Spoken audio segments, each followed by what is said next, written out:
Hey guys, it is Jen Ferguson here with Artistic Painting Studio, and as you can see, we're going to do some denim. I'm going to introduce you to our new fabric foil adhesive. So we are super excited about this product. We've had it for probably going on 6 months, and I'm finally having time to make a video for you. So this is it. It's under our brand, Artistic Painting Studio, fabric foil adhesive. It is designed for nothing but fabric, okay? So not meant for any other projects. This is designed to be a heat transfer only and on a surface that you can lay flat to iron. So as you can see, I've used a couple of different stencils on here, and I'm going to show you guys some different ways to use it. Now, I'm a thrifter, so I do suggest either grab yourself some scrap fabric that you have laying around, or go hit your local Goodwill or any kind of a thrift store, find yourself a cheap pair of jeans to play on, or t-shirt, or whatever else you happen to find. You don't want to pull out your $100 nice denim and experiment on that, okay? So make sure, grab yourself a $5 pair of jeans. If we're going to be using a stencil, the first thing that we're going to do is spray the back side of the stencil, because we want it to stay in position. And that's just kind of important that it really does stay tight to the fabric, and that way nothing hopefully seeps underneath. We're going to be using our Pixie spray, and I'm going to spray it on the back of the stencil. And then once you do spray it, okay, I want to spray normally about 8 to 10 inches away. I'm not going to do it right here. I'm going to do it over the garbage can, okay, because I don't want any overspray on my jeans. But once you do spray it, you guys want to let this set up, okay? Don't spray it and immediately go put it on your garment. Let that adhesive tack up for a couple of minutes, okay? So while I'm allowing that to tack up for a minute, I'm going to tell you a little bit more about our product here. The fabric foil adhesive is not a liquid form. It is a solid PVC adhesive. So it's not going to come out of the jar, okay? It's not going to spill. And you're going to notice it's a lot thicker than other products that we've used. And we actually have a brush that is our large APS brush that we recommend you use with it. This brush happens to be a little bit stiffer in the bristles, and so it helps to brush it onto your surface. But I'm going to show you a couple of different ways. We're probably going to do a few stencils on here, just so I can show you different ways to apply the adhesive as well. Okay, I think our stencil is probably tacked up okay. So I'm going to put this onto our jean.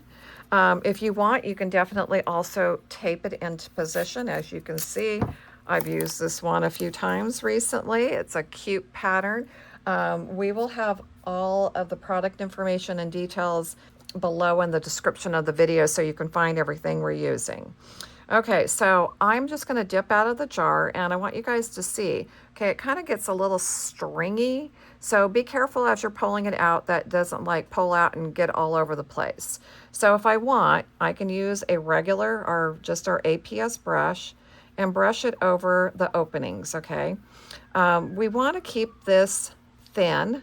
We don't want it to get too thick, and you don't want to be doing a ton of over brushing and possibly get it to seep underneath your stencil.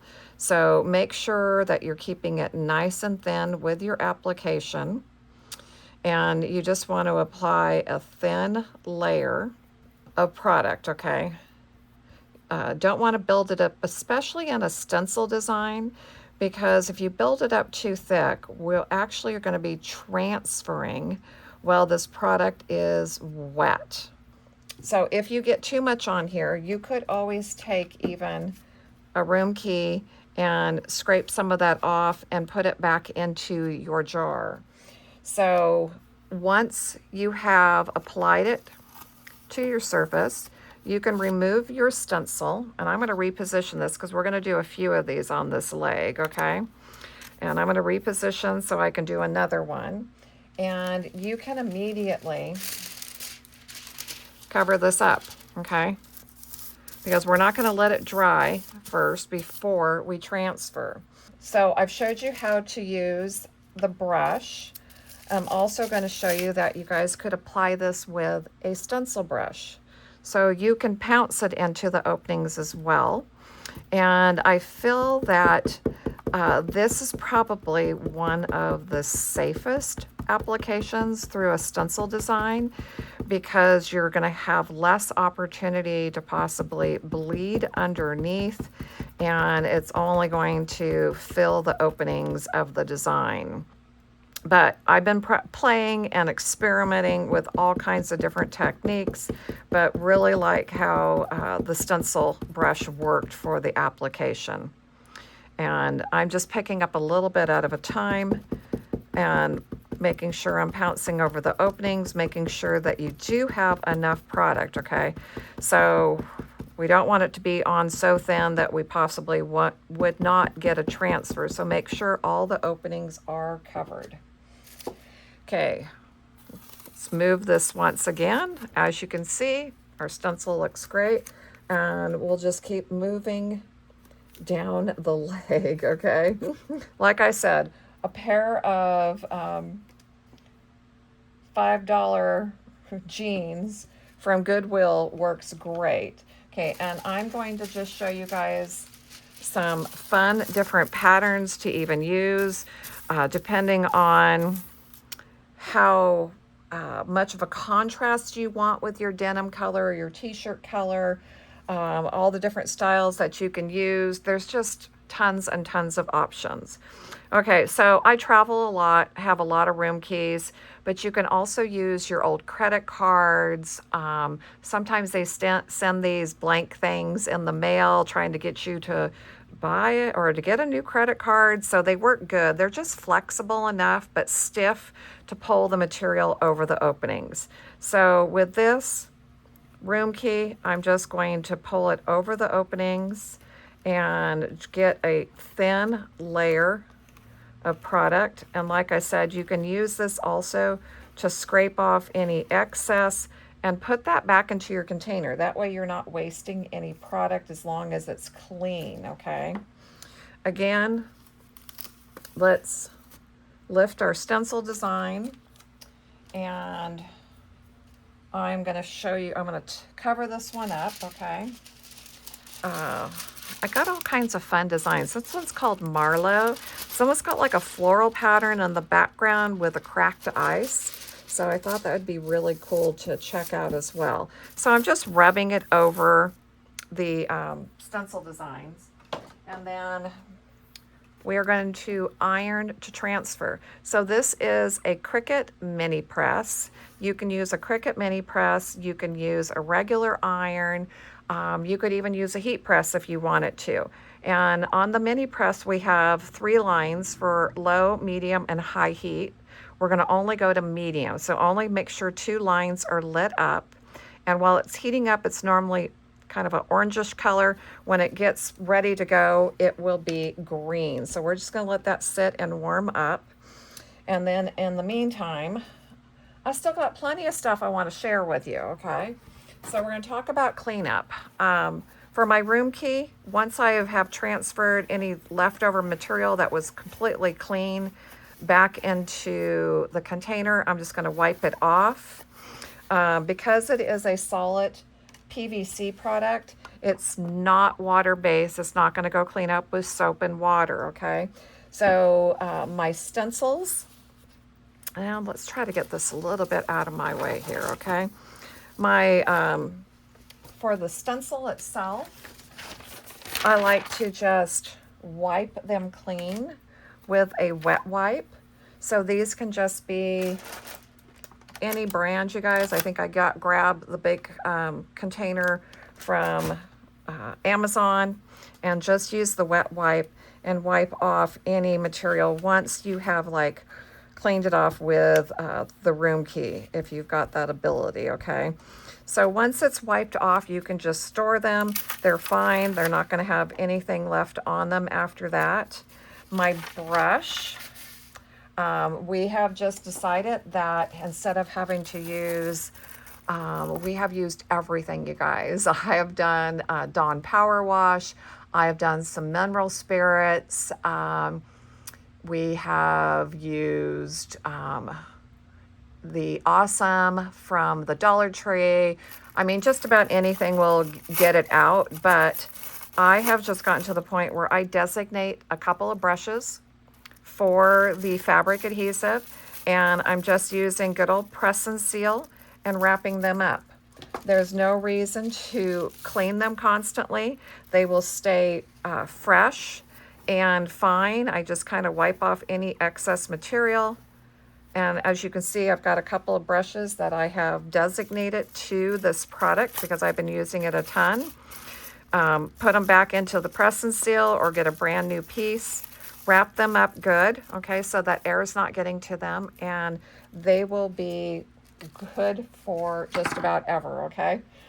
So far, I have not changed out my brush, okay? That's the same brush I've been using since day one, started playing with this product, and it works just great. Okay, so we're at medium heat here. Our little iron has gotten hot, and so now it's just time to iron over the designs. Now I know the temperature of my iron. I know that my medium heat on my little mini press doesn't get too hot, but if you're not sure how hot your iron is getting, this is the first time you've ever used this, you guys can put parchment paper down and protect the foil and iron over the parchment paper. So that way, if you're just not sure how hot your iron's getting, you've never used it for this, protect everything. Okay, now the one thing about ironing over the parchment paper is it just really slides. So sometimes it is a little bit more challenging, but it's going to protect, okay? So the other thing, and I'm hoping that my camera is going to pick this up a little bit, you can actually see the design come through the foil, so that way you'll know if you have ironed over all parts of the pattern. And I'm on a hard surface, so make sure you're ironing for a good 30 seconds or so. Make sure you're ironing over the entire design. The iron is moving at all times. Don't let it just sit there on top of anything and just sit. And we've got, I think, one more up here. So let's see if we can find it. The fun thing is that when you start ironing, it's like, oh, there it is, okay? I do not recommend ironing on an ironing board, okay? Make sure it's a hard surface. I am on a hard wooden table. I have never found that the product will seep through the fabric, so I haven't seen any need to put anything inside the jean or the t-shirt that it is seeping, okay? And then another huge important thing here, you guys, is when we do the peel and reveal, when we pull and remove the foil off of your project, you guys, this is what's called a cool release. You do not want to pull the carrier sheet off until the foil has completely cooled down. So this can take a good 5-10 minutes. You can like shake it a little bit if you want to release some of that heat. I do not suggest trying to speed up the cooling down process. Just let it naturally cool off on its own. Do not go put it in the refrigerator or the freezer and try to speed any of that up. So as we're waiting for our foil to cool off, there are other ways that you can use this. So let's say that we wanted to even create a fun pattern at the bottom of our jean. We could tape off and create stripes, or just even tape off to create a section. You can actually put the product on and just let the adhesive kind of like come up to a top with like a jagged edge and just kind of make them a little edgy. You can tape off areas if you want it to do like the entire pocket. There are so many options. We have done everything from jean jackets, our jeans, shorts, t-shirts, sweatshirts. Basically, this product is designed for anything that you can get flat. So I talk about wearable garments, okay? Everything that you'd wear from your neck to your ankles. It's not designed for your tennis shoes. It's not designed for hats.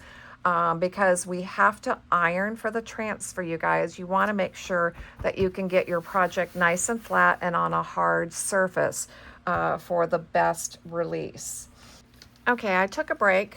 I want to say I let everything sit for a good 10 to 15 minutes. The longer you wait, the better. I always feel when it comes to releasing, okay? So all you're going to do is just pull back and reveal the design. Isn't this so cool? If you have a spot, like I do have a spot here, there's a couple that doesn't seem like it transferred really good right there. Now I can do two things. I can lay the carrier sheet back down and iron once again, or I can live with the imperfection. Okay, so everybody is super different. I'm going to go ahead and re-iron that one, so I'm just going to leave it alone. Here we got a great release, looking pretty. I don't feel like there's anything to go back and try to fix or update. And last but not least, okay, and remember, all of these were applied different. This one up here that I'm releasing right now was brushed on with our APS large brush.